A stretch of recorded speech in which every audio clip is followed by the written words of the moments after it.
దగ్గర మొల చెట్టు ఉందన్నాం కదండి, ప్రహారీ కూడా వెనకాల పక్కన వేసుకున్నామని మొల చెట్టు. అదైతే కాయలు కాసిందండి, ఎక్కువ ఏం కాయలేదు, 4-5 కాయలు కాసింది.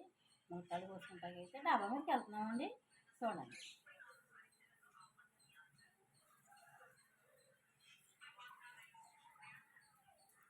ములక్కాయలు అయితే కోస్తున్నామండి.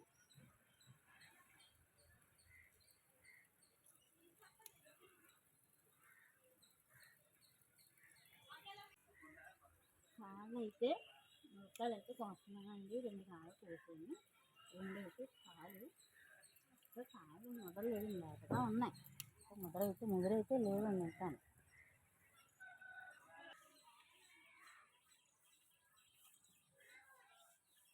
ముక్కలు అయితే కోసాయండి, 2 కాయలు 2 అయితే కర్రీకి సరిపోతాయండి. ఉన్న కాయలన్నీ లేతగా ఉన్నాయండి, ఎక్కువైతే కాయలేదని చెప్పి తక్కువగా కానీ కాసింది. బాగా కాసాక ఫుల్ వీడియో మీకు చూపిస్తాను. మేడపైకి అయితే వచ్చానండి, ములక్కాయలు కోసాను. మా లొకేషన్ చూడండి, మా ఇంటి వెనకాల లొకేషన్ అయితే చాలా బాగుంటుందండి. మా ఇల్లు చేనుకి వెనకాల ఉన్నాయి, చేలు వెనకాల ఉంటాయండి, మా ఇల్లు ముందు ఉంటుంది. లొకేషన్ అయితే చూడటానికి చాలా బాగుంటుందండి.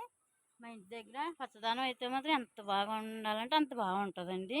నేను మా మేడ పైన ఉన్నానండి, లొకేషన్ అయితే చూడండి, చాలా బాగుంటుంది.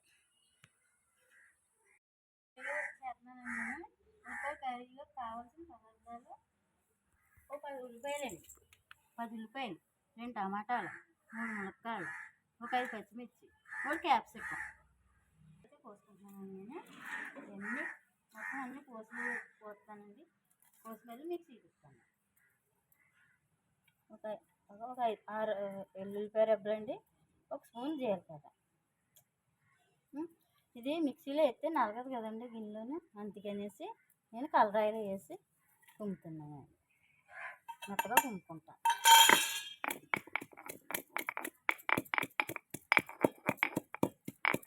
ఇలా మెత్తగా అయితే దించేసుకున్నాను నేను.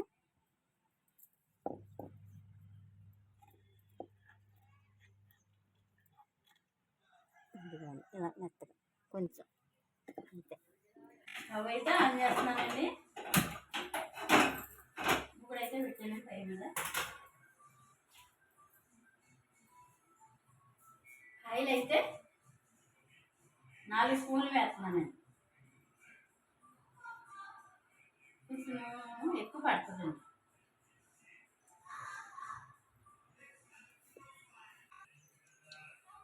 ఆయిల్ అయితే వేడెక్కిందమ్మా.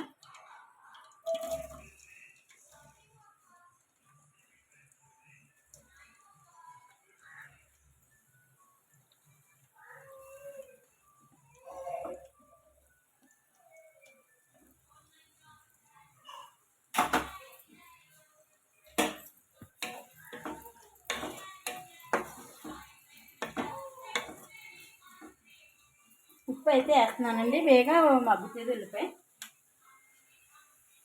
1 స్పూన్ వేసుకున్నానండి ఇందులో ఉప్పు. 1 స్పూన్ అయితే కర్రీ అంతా సరిపోతుంది. కొంచెం ఉల్లిపాయలో కొంచెం అయితే వేస్తున్నాను నేను, ఉన్న తర్వాత వేస్తానండి, ఉన్న కొంచెం.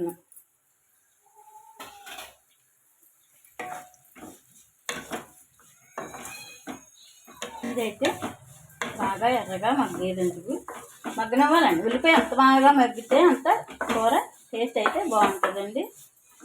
మగ్గాలండి. నేను మూత అయితే పెట్టుకుంటున్నాను. చూద్దామండి మా ఉల్లిపాయ ఎలా మగ్గిందా. ఇంకా అయితే మగ్గాలండి, మగ్గలేదు. గోల్పాయ అలా వస్తేనే కూర టేస్ట్ వస్తుంది. ఉల్లిపాయ ఎంత బాగా మగ్గితే అంత టేస్ట్ అయితే వస్తుందండి. మళ్ళీ మూత పెట్టుకుంటున్నాను నేను. 1 అర స్పూన్ పసుపు అయితే వేస్తున్నానండి.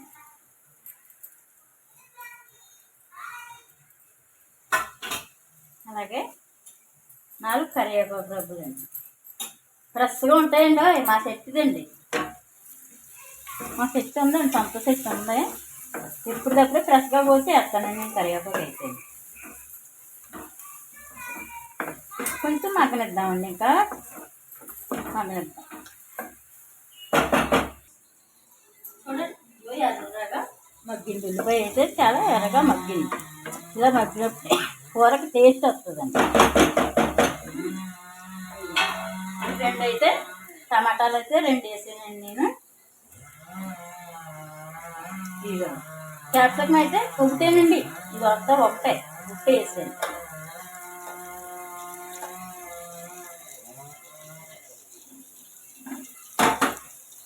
మళ్ళీ మనం ఒక 5 నిమిషాలు మగ్గించుకోవాలండి. అది మెత్తగా మగ్గాక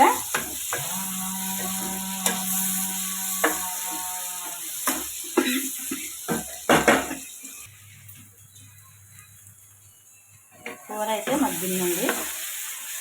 ఇందులో కదండి జీలకర్ర వెల్లుల్లి పేస్ట్,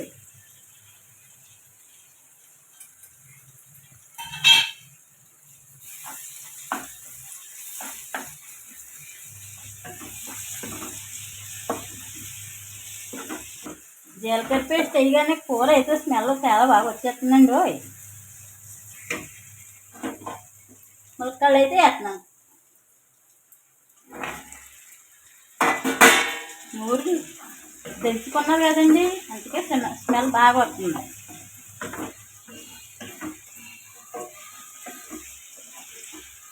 కల్లాయిలో మనం దంచుకున్నాం కదా, దంచుకున్న గురించి ఏదన్నా సరే నూరుకున్నది స్మెల్ అయితే బాగా వస్తుంది. ఒక 5 నిమిషాలు అయితే మగ్గిద్దామండి.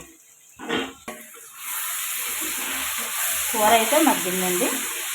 ఇప్పుడు కారం వేసుకుందామండి.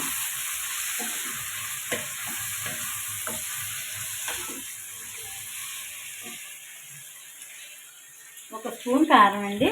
ఇందాక ఒక స్పూన్ ఉప్పు వేసాను కదండి, ఉల్లిపాయలో 1/2 స్పూన్ వేసేసాను. ఉన్న 1/2 స్పూను ఇప్పుడు వేస్తున్నానండి.